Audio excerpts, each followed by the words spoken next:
இந்த குர்ஆன் விளக்க உரையை கேட்டு படிப்பினை பெற்று அல்லாஹ்வின் நேர்வழியில் சிறந்த மனிதராக மற்றும் முழு மனிதர்களுக்கும் ஏனைய அனைத்து உயிரினங்களுக்கும் பயனுள்ள வாழ்க்கையை வாழ்ந்து மரணிக்க இறைவன் உதவி புரிவானாக. ஆமீன். இதற்கு முன் பத்ரு போரிலே அல்லாஹ் உங்களுக்கு உதவி செய்திருந்தான். அப்போது நீங்கள் வலுவற்றவர்களாக இருந்தீர்கள். எனவே நீங்கள் அல்லாஹ்வுக்கு நன்றி கொள்வதில் இருந்து விலகி வாழுங்கள். இதன் மூலம் நீங்கள் நன்றி செலுத்துவோராய் திகழக்கூடும். பத்ர்ல எவ்வளவு இருந்தாங்க? 313. இவங்க எவ்வளவு இருந்தாங்க? 1000. யாரு? எதிரிகள். அதே மாதிரி தேவையான ஆயுத பலமும் பத்ர்ல என்ன இருக்குல்ல? இல்ல. கிட்டத்தட்ட போர் வாள் கூட நிறைய பேர்கிட்ட இல்லைங்கிறாங்க. ஒரு 80 பேர் என்னமோ தான் வாள் வச்சிருந்தாங்க அப்படிங்கிற மாதிரி. மீதி இருக்கிறவங்க எல்லாம் கையில தான் சண்டை போட்டாங்க. வேற எதுலயோ தான் டிஃபெண்ட் தான் பண்ணாங்க. வெறும் ஈட்டியும் கேடையும் இதெல்லாம் வச்சுதான் பண்ணாங்க அப்படின்னு. உங்களுடைய இறைவன் 3000 வானவர்களை இறக்கி உங்களுக்கு உதவி செய்திருந்தது போதுமானது இல்லையா என்று நீர் இறை நம்பிக்கையாளரிடம் கேட்டதை நினைவு கூறும். அப்ப அல்லாஹ் கேட்கிறான், 3000 வானவர்கள் நான் அனுப்புறேன்னு சொல்லிட்டு அல்லாஹ் வந்து உஹது போர்ல என்ன சொல்லிட்டான்?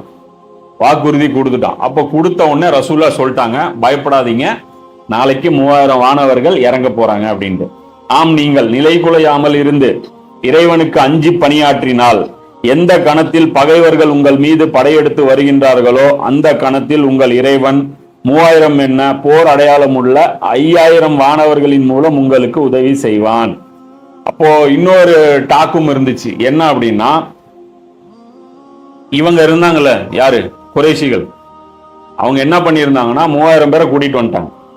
இன்னொரு 2000 பேரு வேற வேற அரபிகள் இருந்தாங்களே, மற்ற அவுட் சைடர், அவங்க கிட்ட ஹெல்ப் கேட்டிருந்தாங்க. இன்னும் 2000 ஸ்பெஷல் ஃபோர்ஸ் கொடுங்கன்ட்டு. அந்த ஃபோர்ஸ் இப்போ வரும் அப்போ வருங்கிற புரளிகள் வந்துகிட்டே இருந்துச்சு. அப்போ இந்த சஹாபாக்கள் கேம்ப் போட்டு உட்காந்துட்டு இருப்பாங்க. ஏங்க, அடுத்து ஒரு பேட்ச் 2000 பேர் வர சொல்லி தகவல் இருக்கு அப்படின்னு. அப்போ இருக்கிற 3000க்கு அல்லாஹ் என்ன சொல்லிட்டான்? 3000 மலக்குகள் இறக்க போறோம் அப்படின்ட்டான்.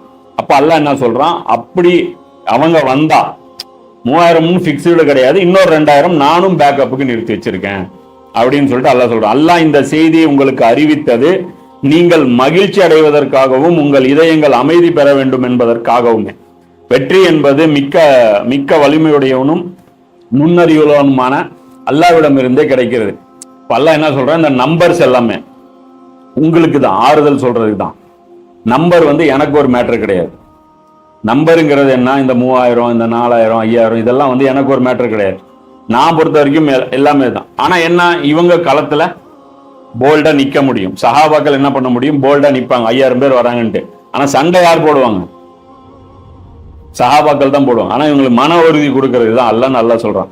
அல்லாஹ் இத்தகைய உதவியை உங்களுக்கு செய்வதெல்லாம் நிராகரித்தவர்களில் ஒரு பகுதியினரை அழிப்பதற்காக அல்லது அவர்களை படுதோல்வியில் ஆழ்த்தி அவர்களை ஏமாற்றம் அடைந்தவர்களாக திரும்பி செல்வதற்காகத்தான். அப்போ அல்லாஹ் என்ன பண்றான்? ஏன் இந்த மாதிரி நான் பண்றேன் அப்படின்னா, காஃபிர்களை வந்து அழிக்கணும், அல்லது அவங்களை என்ன பண்ணணும்? அவங்க நம்பிக்கை பலம் இழந்து அழிக்கணும். காஃபிர்களை அழிக்கணும்னா எல்லா காஃபிர்களும் கிடையாது. அல்லாஹ்வுடைய, அதாவது சொல்றேன், இந்த உலகம் இருக்கு, இது நல்லா புரிஞ்சுக்கணும். காஃபிர்களை அழிக்க சொல்றானா அல்லாஹ்? இப்போ சாதாரணமா இந்த கம்மங்கூழ் வித்துட்டு இருக்கிற காஃபிரு, ஒரு மளிகை கடை வச்சிருக்கிற காஃபிரு, ஒரு ரோட்ல இளநீ வித்துட்டு இருக்கிற காஃபிரு, இவங்களை எல்லாத்தையும் அழிக்க சொல்றானா? அப்படி கிடையாது. புரியுதா? அந்த காலத்துல, அதாவது இப்ப இன்னைக்கு இருக்கிற நவீன உலகம் அல்லாத அந்த காலத்துல உலகத்துடைய அதிகாரம் யாருக்கிட்ட இருக்கணும் அப்படின்றது யார் முடிவு பண்ணுவானா? போர் தான் முடிவு பண்ணும். இந்த ஒரு மன்னர் படை எடுத்துட்டு வருவாரு. அப்போ இந்த மன்னர் யார் ஜெயிக்கிறானோ அவன் வச்சதுதான் ஊர்ல சட்டம். அப்போ அல்லாஹ்வுடைய சட்டம் அந்த ஊர்ல நடைமுறைக்கு வரணும் அப்படின்னா ஒரே வழிமுறை என்ன இருந்துச்சு? அல்லாஹ்வுடைய படை அந்த ஊரை ஜெயிக்கணும். அப்ப அல்லாஹ்வுடைய படை ஒரு கூட்டத்தோட சண்டை வருதுன்னா அந்த கூட்டத்துக்கு பேர் முஸ்லிம். அப்ப அவங்களோட மோதர அந்த படைக்கு பேர் காஃபிர். அப்ப அந்த காஃபிர்களை தான் அல்லாஹ் அழிக்க சொல்றான்.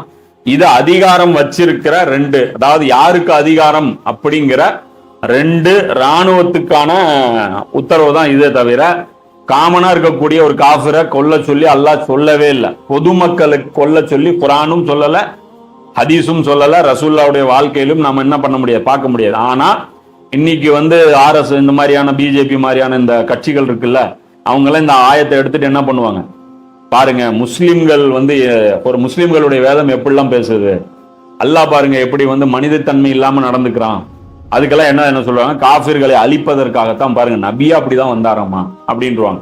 அப்ப இதை வளைச்சு திரிச்சு இவங்க என்ன பண்றது, இதை பிரசன்ட் பண்றது. இவங்க பிரசன்ட் பண்ற வேலையை இவங்க தெரியாமலாம் பண்ணல, தெரிஞ்சுதான் வேணும்னு இஸ்லாத்தை அசிங்கப்படுத்துறதுக்கு தான் பண்றாங்க. இதான் கரெக்டா அதுக்கான கவுண்டர் என்ன அப்படின்னா, இதுக்கு மறுப்பு நாம மக்கள் மத்தியில பரவலா தெரிவிக்கணும். அதற்கு எதிரான எவிடன்ஸ் இருக்குல்ல, அதெல்லாம் கொண்டு போய் நாம சொல்லணும். அந்த எவிடன்ஸ் எல்லாம் எடுத்து சொல்லணும்னா நாம என்ன பண்ணணும், அப்படி ஒரு எவிடன்ஸ் இருக்குன்னு நமக்கு முதல்ல தெரியணும். நாம என்ன பண்ணணும், 4 புக்கு நாம தேடணும், படிக்கணும். இதுக்கு நமக்கு வளையறது இல்லை. ஆனா ஸ்டண்ட் அடிக்கிறதுக்கு நமக்கு என்ன ஆயிருது, உடனே அதுக்கு அல்லாஹ் அக்பர் சொல்றதுக்கும் வர்றவன ஒரு பலார் நாப்புறதுக்கும் பெருசா ஒன்னும் அழட்டிக்க வேண்டியது இல்லை, புரியுதா? ஆனா புக் எடுத்து இதுக்கு பதில் என்ன இருக்குன்னு தேடுறதுக்கு 4 தப்சீராவது பெறட்டணும். ரசூலுல்லாஹ்வுடைய வாழ்க்கை வரலாறுல ஹிஜ்ரி 3ஆவது வருஷத்துல என்ன நடந்துச்சுன்னு அந்த இடத்த போய் நீ தேடி படிக்கணும், புரியுதா? அதெல்லாம் பண்றதுக்கு பதிலாக நம்ம என்ன பண்றோம், காட்டு மிராண்டி மாதிரி நடக்கிறோம்.